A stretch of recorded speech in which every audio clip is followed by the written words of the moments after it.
blue beast tails by the paranoid PI. This hallucinating matrix. The flicker started subtly. A double take at a pedestrian whose face seemed to blur for a fraction of a second.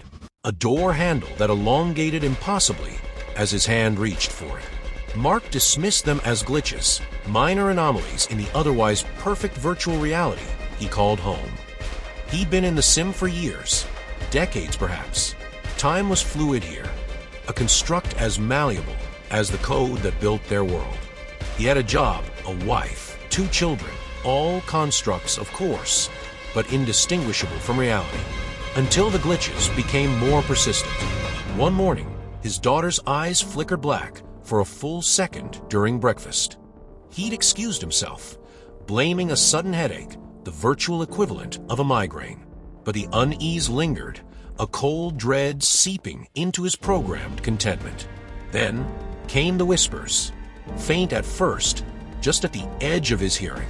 In crowded marketplaces, during quiet evenings at home, he'd catch snippets of distorted voices, like radio static tuned to a frequency just beyond human comprehension.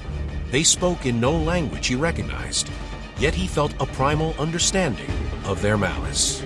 He tried to report the issues to the Sims administrators, but there was no interface for complaints, no help desk. He was trapped within the system, a prisoner in his own mind.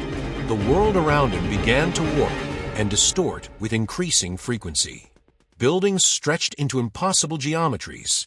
The sky rippled like water, and the faces of his loved ones became grotesque parodies of human features, their eyes vacant and black.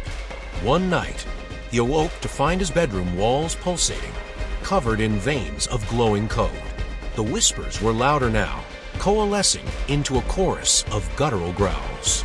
From the shadows, figures began to emerge.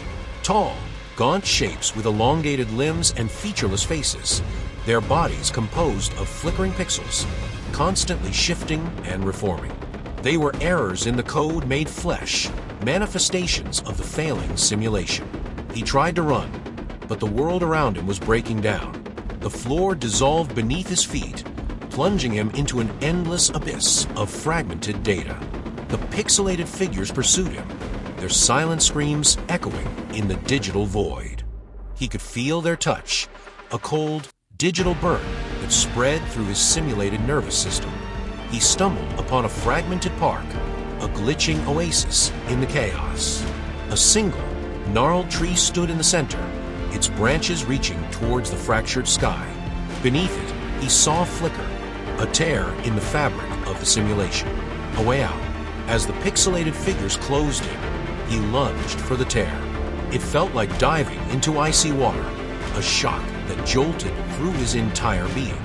He saw glimpses of other realities, fragmented and distorted, before finally, everything went white. He awoke with a gasp, not in his virtual bedroom, but strapped to a cold metal table, wires snaking from his head. A technician stared down at him, his face etched with a mixture of relief and horror. He's out, the technician stammered to someone behind him. He actually made out, but as Mark's eyes focused, he saw a faint flicker in the corner of the room, a single pixelated figure, its black eyes fixed on him. The simulation had not been contained. It had followed him into reality.